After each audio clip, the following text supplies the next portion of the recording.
Good morning everyone. Plasma science academy की online class में आपका स्वागत है। बीएससी थर्ड ईयर की यूनिट थर्ड कार्बोहाइड्रेट का आज लास्ट लेक्चर है। इसके बाद में ये यूनिट कंप्लीट हो जाएगी। इसमें देखिए जो आज मैं आपको पढ़ाने वाला हूँ उसका नाम है अल्फा डी ग्लूकोज की बलयी संरचना। तो देखिए डी ग्लूकोज की बलयी संरचना, कई बार इस पर सवाल आता है कि टिप्पणी लिखिए डी ग्लूकोज की बलयी संरचना, ठीक है ना। तो ये पूरा कंप्लीट 2 नंबर का सवाल आता है, कई बार 1.5 का भी आ जाता है या फिर पूरे 3 का या 2.5 का आता है। तो देखिए डी ग्लूकोज की बलयी संरचना, ये मैं आपको पहले भी बता चुका हूँ कि डी ग्लूकोज की जो बलयी संरचना है ये कौन सा सूत्र है, ये फिशर सूत्र है, और ये कौन सा सूत्र है, हावर्ड सूत्र है।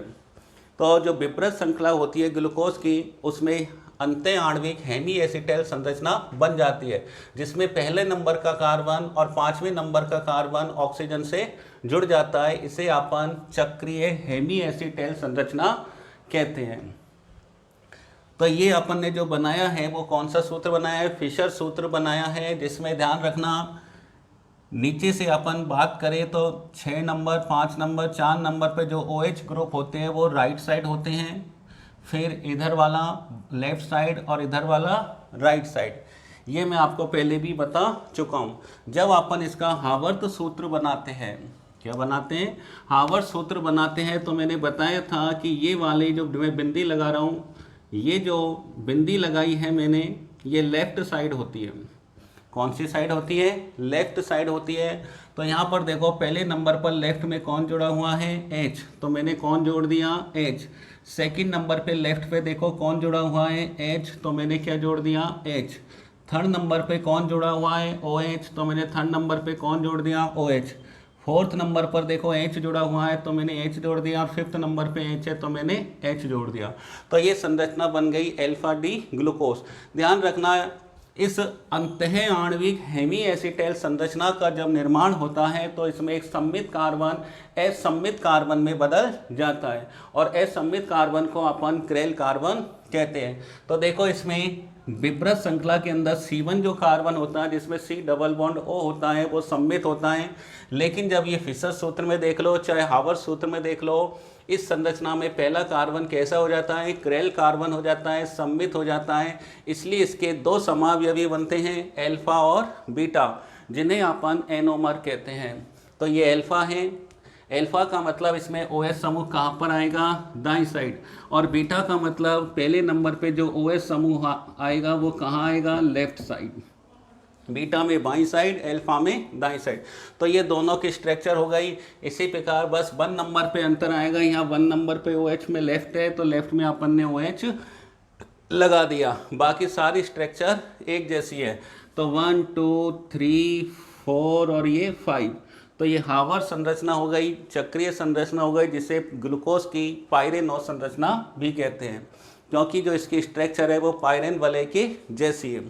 अब देखिए इसमें COC की बात करें तो COC जो बंद कोण होता है, COC बंद कोण का मान 111 डिग्री होता है, और अपन पढ़ चुके हैं कि चतुष्फलकीय कोण कितना होता है, 109.5 डिग्री होता है। तो ये जो 111 डिग्री है वो 109.5 डिग्री के समथिंग ही है, अर्थात लगभग बराबर ही है।